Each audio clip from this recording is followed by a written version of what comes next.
Hey everybody, my name is Max, and I'm going to talk to you guys about feasibility analysis today.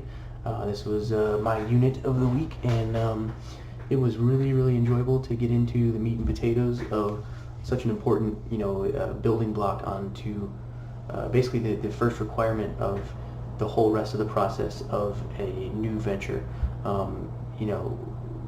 We have the idea that we originally come up with. Once that is sparked and we, think that we have something that we can bring to market, the main thing after that is it viable? Is it going to work out? Can we realistically make this a profitable venture? Basically matching up the demand for the product.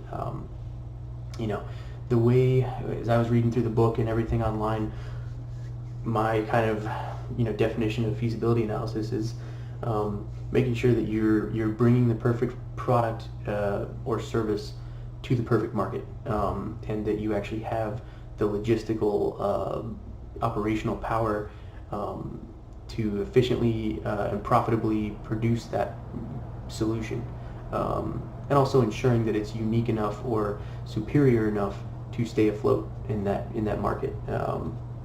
So yeah, feasibility analysis is just basically the will it work factor, which is, like I said, absolutely key before you get into anything else. And that's why, curriculum-wise, we put that right after the idea itself, because anything else, if you're looking at the syllabus and what we're going over, developing the business model, industry competitors, writing a business plan, legal foundations, financial viability, building a venture team. This is all stuff we're going to get into later in the semester, but everything is predicated on the feasibility of your venture. So just really important. It's one of those things where it seems really daunting because it's kind of like this giant umbrella of like, okay, well, how do I measure everything? How do I think of all this, all these little things before we go live? It's not as daunting as it seems. In fact, if you are not in this field or something, you have a new idea, you're not as familiar in that industry, you don't have a lot of experience in the industry, there are firms that you can hire that have sort of a process or a template to analyze your company from a feasibility standpoint. Literally, feasibility analysis firms. So, if it's within the budget for you to build this venture, they will go in and they either have a template for really common industries like big construction. If you're building a hotel, if you're building a bridge, there are actually requirements for banks that might invest or governments that might approve. They require that you do a feasibility analysis and make sure that this is viable. So these companies actually will go in and they will,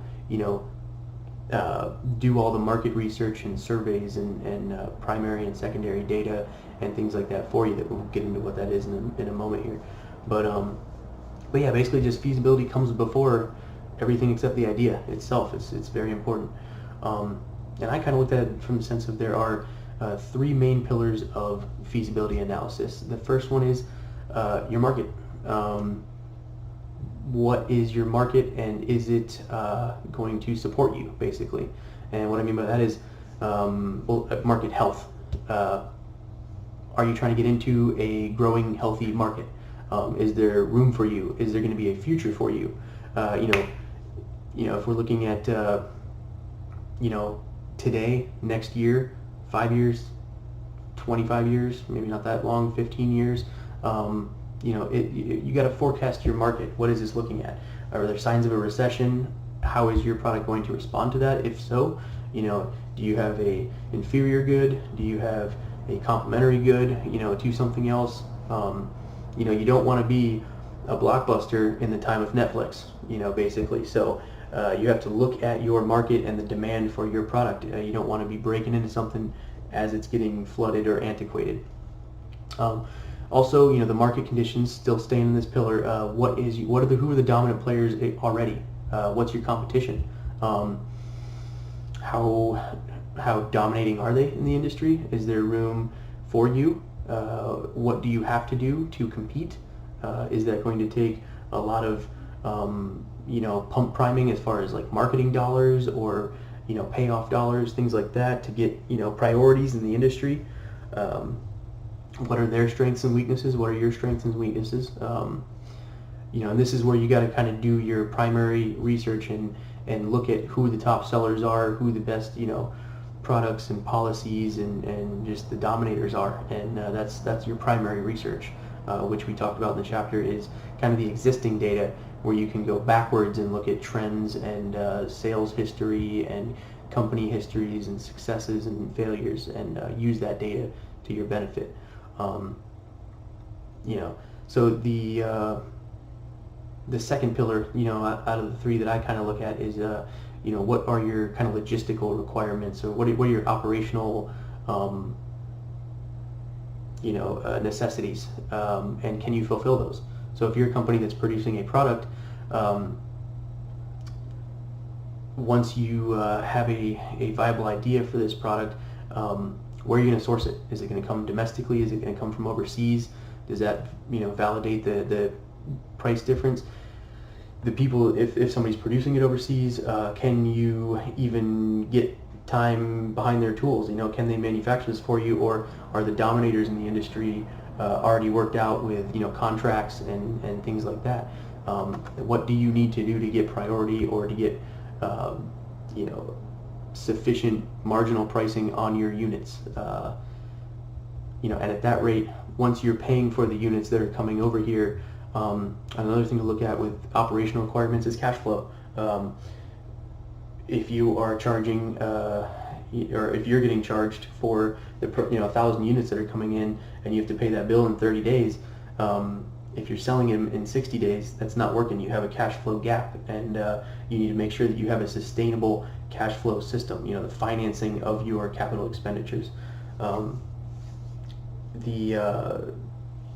Some companies will offer you better terms on higher numbers of units. So if you get 1,000 units, you're getting 5% off of the unit cost, or we should say a discount. But if you can't sell that many, there's not a demand for it, and you can't pay for it in time, then you run into late fees. So not only do you lose that 5% discount per unit, but you're paying an extra 10% per unit until you can, in interest, until you can pay that off, or things like that.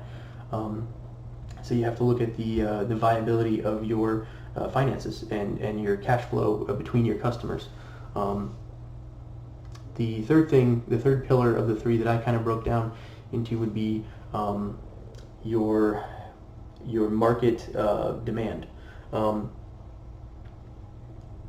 Do you have a strong enough demand for the product that you're bringing to market? In terms of the demand, are you starting a unique product where you're going to have to do a lot of primary research and secondary research to verify your demographic? Or if you're getting into a market with a lot of competitors and it's kind of an existing established market, what distinguishes you? How can you ensure the demand for your product? Do you provide a lifetime warranty on your product? Do your customers even value that? Will they pay more for it, or will it sell more units for you? Is it the sourcing that your customer base might value? Sometimes if you have an older demographic or something like that, they will put more value on domestically manufactured products. What are the payment terms?